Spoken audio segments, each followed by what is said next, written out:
जय हिंद दोस्तों, मैं महेंद्र शर्मा स्वागत करता हूं वन वर्ल्ड हिंदी में आपका। उम्मीद करता हूं आप खुश और स्वस्थ है। दोस्तों आइए दिखाते हैं पाक मीडिया की एक और लेटेस्ट डिबेट, क्योंकि अभी हाल ही में पाकिस्तान में जो मीडिया में चर्चा चल रही है वो सिर्फ और सिर्फ रूस, यूक्रेन और चाइना की डिप्लोमेसी की है। कैसे अमेरिका अब इंटरफेयर कर रहा है। तो कहीं ना कहीं आज पाक मीडिया का एक चेहरा जो पाकिस्तान के मूलभूत मुद्दे छोड़ के कैसे पाकिस्तानी मीडिया पूरी वर्ल्ड लेवल के मेट्रो में घुसती जा रही है, क्योंकि पाकिस्तान के आज जो हालात है, ना ही तो वहाँ पैसे है और महंगाई इतनी चरम सीमा पर पहुंची हुई है कि पाकिस्तान के आवाम का जीना दूभर हो चुका है। लेकिन पाकिस्तान की जो मीडिया है वो आज वर्ल्ड लेवल की डिस्कशन करती जा रही है, और कैसे चाइना ने भी अब एक डिप्लोमेटिक चाल खेल दी और अमेरिका उससे चौकन्ना रह गया, और रशिया की सपोर्ट में और रशिया यूक्रेन के युद्ध के मामले में चाइना क्या रोल अदा कर रहा है। तो दोस्तों देखिए डिबेट और कमेंट में अपनी प्रतिक्रिया जरूर दें। लास्ट में आपसे रिक्वेस्ट करूंगा, चैनल पर नए हैं तो चैनल को सबसे पहले सब्सक्राइब कीजिए, लाइक शेयर कमेंट जरूर कीजिए। दोस्तों जय हिंद, वंदे मातरम, भारत माता की जय। दोस्तों चाइना के टॉप डिप्लोमेट हैं, ठीक है। यानी टॉप डिप्लोमेट वो हैं चाइना के, जो मैं याद करा दूं, ये वो हैं जो प्रेसिडेंट बाइडेन के आने के बाद एक मुलाकात अलास्का में हुई थी जिसमें चाइना का एक डेलीगेशन आया था। जी सर, बिल्कुल। तो जो डेलीगेशन उसको लीड कर रहा था, इधर से लीड कर रहे थे सेक्रेटरी ब्लिंकन और उधर से लीड कर रहे थे उनके ये जो यंग शाही हैं, ठीक है, डिप्लोमेट। ये उनके टॉप चाइना के डिप्लोमेट हैं। चाइना के पॉलिट ब्यूरो के रुकन भी हैं और उनकी जो कम्युनिस्ट पार्टी है उसके जो फॉरेन अफेयर्स के उसके उनकी और जैक सलिवन की जो कि नेशनल सिक्योरिटी एडवाइजर है, उनकी मीटिंग आज रोम में हुई है। ठीक है। अच्छा, ये बात पहले भी हम कर चुके हैं कि अमेरिका आउटरीच कर रहा है चाइना, ईरान, वेनेजुएला, बाकी मुल्कों से फिलहाल ताल्लुका, ताकि वो किसी तरह से, क्योंकि पुतिन किसी मूड में नहीं है अभी पीछे हटने के, एक्सकेलेशन हो रही है, लेकिन वो मुलाकात ना हासिल रही। और क्योंकि उस मुलाकात से पहले जो बयान आया अमेरिका की तरफ से ये बयान आया कि जी जो चाइना है वो आर्म्स दे रहा है, ठीक है, यानी हथियार भी दे रहा है, और साथ ही जो है वो चाइना हथियार भी दे रहा है, और साथ ही, और ये जो एबीसी न्यूज को इंटरव्यू दिया, जो 22वीं हमारी खबर है कि US warns China will face consequences if it helps Russia, अगर चाइना को नताइज भुगतने पड़ेगा। अच्छा, ये बयान क्यों दिया खुदा जानता है बेहतर। उन्होंने चाइना को तड़ी लगाई मुलाकात से पहले, तो वो मुलाकात जो है वो ठुस हो गई, ठीक है, और वो मुलाकात ठुस हो गई और चाइना ने उसको बिल्कुल, एक तो उसको डिनाई कर दिया उन्होंने, कैसी कोई चीज ही नहीं है। और फिर उसके बाद चाइना ने रशिया के फेवर में एक स्टेटमेंट दी, जो ग्लोबल टाइम्स ज़ाहिर है उनका होता है अंदाजा, कि China will not seek to ease tension with US by damaging China Russia relations. ये अभी उन्होंने उस मुलाकात का थोड़ा सा जिक्र आया है उनके CGTN पे, के मीडिया पे उनके के मुलाकातें हुई है, उन्होंने ज्यादा इसको कोई खास लिफ्ट ही नहीं कराई। लेकिन एक जो चीज है ना, देखिए ना, CGTN उनका कह रहा है China urges US to honour commitment stop arms sales to Taiwan region. उन्होंने वो ताइवान पे डाल के उस पूरी मुलाकात को बिल्कुल ही गोलमोल सा करके कि कोई मुलाकात हुई ही नहीं हुई, और हम तो रशिया के साथ, हाँ, रशिया के साथ खड़े हैं। लेकिन एक जो बात है ना, वो बात बड़ी अहम है जी, वो ये है कि एक तो ये एक्सकेलेशन की तरफ जा रहा है मामला, यानी एक्सकेलेशन से मुराद ये कि तलखी बढ़ रही है, पुतिन रुक नहीं रहे, और चूंकि पोलैंड के बॉर्डर के पास बॉम्बिंग हुई है, रशिया ने कहा है कि हम इसमें, जो पहले बात आई थी कि 35 लोग इसमें मारे गए, उन्होंने कहा 35 नहीं 180 मारे गए हैं।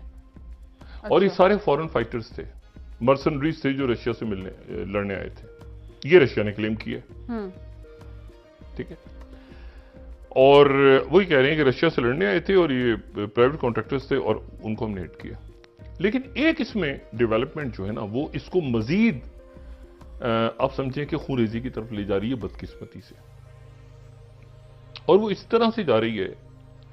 देखें, ये सोवियत यूनियन, पहले रशिया था जाहिर है, जार, और जार के दौर में ये हम कई दफ़ा बात कर चुके हैं कि उनके जो कैथरीन, जो मलका कैथरीन के दौर में बहुत एक्सपेंशन हुई, और ख़ास तौर पे एक्सपेंशन जो है वो साउथ का जो इलाका है, जो कॉकसस, कॉकसस क्या है? कॉकसस वो हैं जो कि कैस्पियन और ब्लैक सी के दरमियान, आर्मीनिया, अजरबैजान, ठीक है ना, और ये जो मुल्क हैं सारे, जॉर्जिया, तो ये जो मुल्क हैं सारे, इनके यहाँ पर भी एक्सपेंशन हुई और यहाँ पर भी वो रूस जो था वो आगे बढ़ा। यहाँ जब बढ़ा रूस सल्तनत यानी ऑर्थोडॉक्स, तो यहां से मुजाहिमत हुई बहुत ज्यादा, और जो मुजाहिमत हुई तो वो मुजाहिमत हुई मुसलमानों की तरफ से। मुख्तलिफ ज़ाहिर ज्यूज थे, क्रिश्चियंस हैं, मुस्लिम्स हैं, मुसलमानों की तरफ से मुजाहिमत हुई। और उस वक्त ये मुजाहिमत जो है ये हुई 1785 में, ठीक है। और 1785 में वहां पर मुजाहिमत जो है कॉकसस के इलाके में शुरू हुई, और वहां शेख मंसूर जो थे उन्होंने उस मुजाहिमत का आगाज किया। और फिर उसके बाद ये इतनी ज्यादा बढ़ गई मुजाहिमत के 1817 से लेके 1864 तक ये कॉकसस की लड़ाई हुई, बाका जंग, मुस्तकिल जंगे नहीं, कॉकसस के इलाके में। और कॉकसस के इलाके में लड़ कौन रहा था रशियंस के साथ? चेचन्स, ठीक है। चेचन्स लड़ते रहे, चेचन्स को शिकस्त हुई, और चेचन्स जो थे, चेचनिया का इलाका, वो ये कॉकसस का इलाका, चेचनिया का इलाका, ये सल्तनत रूस का हिस्सा बन गया। उसके बाद जब इनकलाब आया तो उन्होंने कुछ अर्से के लिए कहा कि हम आज़ादी का ऐलान करते हैं, लेकिन सोवियत यूनियन को साथ ले लिया। उन्होंने कहा नहीं, आप साथ आ जाएं। इसराइल ने बल्कि साथ लिया, हिस्से भी कर दिए, 4-5 उनके हिस्से कर दिए उनकी रिपब्लिक के। लेकिन फिर ये हुआ कि बाद में खुरुशचोव ने आके चूंकि डी स्टैलिनाइजेशन की पॉलिसी अपनाई, तो फिर उनको इकट्ठा कर दिया, उनकी एक रिपब्लिक बन गई, खुद मुख्तार सी, उसको उन्होंने सोवियत यूनियन में जोड़ दिया। लेकिन वहां पे मुजाहिमती तहरीक चलती रही तमाम अरसे, ठीक है। चेचनिया का जो इलाका है वहां मुजाहिमती तहरीक चलती रही। जब सोवियत यूनियन तोड़ने का ऐलान हुआ, सरकारी ऐलान हुआ ना, बोरिस जो याल्सिन थे उन्होंने एलामिया जारी किया दिसंबर 1991 कि सारी रियासतें जितनी सोवियत यूनियन में थी वो अलग हो जाती, हम उनको अलग कर रहे हैं। एक एक करके अलग हो गई। चेचनिया को उन्होंने अलग नहीं किया। चेचनिया ने उससे पहले खुद ही आजादी का ऐलान कर दिया। अच्छा, आजादी का ऐलान कर दिया तो रशिया ने अपनी फौजें भेजी, यानी सोवियत यूनियन या रशिया, जो भी उस वक्त एक ट्रांजिशन का फेज था, खूब लड़ाई हुई, मारकुटाई हुई, उसके नतीजे में रशियन फौज वापस चली गई, चेचन्स लड़े। उसके बाद ये हुआ कि जो वजीर आजम थे बाद में, ठीक है, जो रशिया के वजीर आजम थे, उन्होंने यहाँ पे चेचन्स ने ऐलान कर दिया खुद मुख्तार मुल्क का, ठीक है। इन्होंने कहा हम आज़ाद हो रहे हैं, और इन्होंने जो है वो एशकेरिया, ठीक है, उसका इन्होंने रिपब्लिक ऑफ एशकेरिया और चेचनिया का इन्होंने ऐलान कर दिया। और जुखार द्यूदायेव उसके पहले सदर हो गए, जो कि नवंबर 1991 से लेके 96 तक वो दफ्तर में रहे अपने, और उसके बाद वो कत्ल हो गए।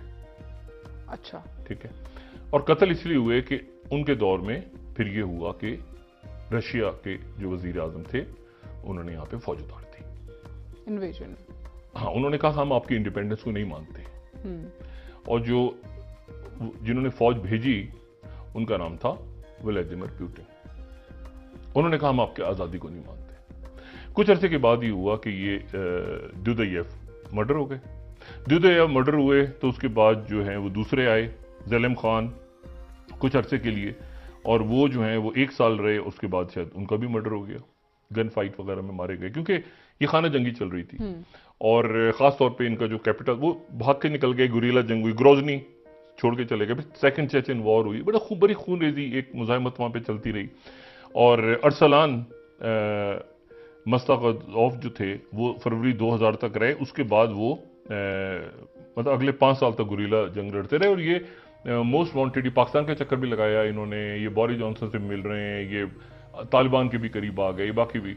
लेकिन उसके बाद ये हुआ कि 2005 में इनका भी कत्ल हो गया। एक छोटी सी खबर आई उस जमाने का, पता नहीं बीबीसी हमने शायद रखा हुआ है कि नहीं, लेकिन मैं देख रहा था आज की बीबीसी ने उस वक्त ये कोट किया है कि ये 1999 यूरोप ड्यूल अटैक के प्रेसिडेंट, हाँ तो चेचनिया, हाँ ये चेचनिया के प्रेसिडेंट का ये जनाब, ये चलता रहा सिलसिला। अच्छा, उसके बाद फिर ये हुआ कि जो सेकंड चेचनिया के अंदर बगावतें नहीं खत्म हो रही थी, तो दूसरी चेचन जंग जब हुई तो उस वक्त ये हुआ कि अहमद कदायोफ जो थे उन्होंने अपनी जो इमाम थे, जो मुफ्ती थे जी। उन्होंने कहा कि ये कत्ल गारत नहीं होनी चाहिए, ये खाना जंगी खत्म होनी चाहिए और हमें प्यूटिन के साथ जाना चाहिए। तो वो प्यूटिन के साथ उन्होंने थोड़ा सा रास्ता प्यूटिन की तरफ किया। उन्होंने रशिया को ये बड़े आलिम दीन थे। तो इन्होंने जब कहा कि रशिया की तरफ जाना चाहिए, तो वो जो आजादी के लिए लड़ रहे थे वो भी मुसलमान, ये भी मुसलमान, उन्होंने इनका कत्ल कर दिया। ठीक है, अच्छा। इनका कत्ल कर दिया। और ये जो हैं, ये इनको चेचन रिपब्लिक के प्रेसिडेंट थे। ये 2003 से लेके 2004 था। तो 2004 में इनका कत्ल हो गया। ठीक। और उसके बाद कत्ल हो गया। उसके बाद अच्छा, इनको मान लिया था प्यूटिन ने इनको मान सही। लिया था। ठीक। इनको मान लिया था। तो उसके बाद फिर ये हुआ कि 2007 में दरमियान में 2 और सदर आए चेचन रिपब्लिक के, लेकिन बाद में उसके 2007 में रमजान कदरियोफ आ गए। ठीक है, रमजान कदरियोफ आ गए। और रमजान कदरियोफ जो हैं वो 45 साल के हैं। ये वो रमजान कदरियोफ हैं जिनसे अभी इमरान खान साहब की मुलाकात हुई थी।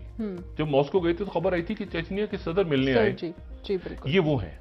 ठीक है। ठीक है, ये वो हैं। और ये प्रो रशिया है? ये प्रो रशिया हैं। ठीक है। वो प्यूटिन के बहुत करीब हैं। और चेचनिया के अंदर ये सुकून लेकर आ गए। और चेचनिया की जो खाना जंगी और वो सारा मामला था वो सारा खत्म हो गया।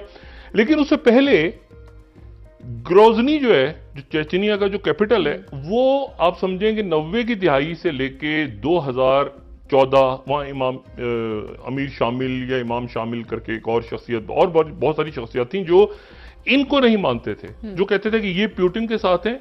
लेकिन बहरहाल वो फिर कत्लेआम हुआ। अमेरिकन ने भी उस वक्त कॉपरेट किया। ये बड़ी इंटेलिजेंट बात है कि इन सब के 2001 के बाद ये सारे जो लोग थे, इनकी असैसिनेशंस में, गिरफ्तारी में, सब कुछ, क्योंकि वॉर ऑन टेरर चल रही थी। तो अमेरिका ने कहा कि ठीक है, जो करते हो करो। उन्होंने आंखें बंद की। प्यूटिन साहब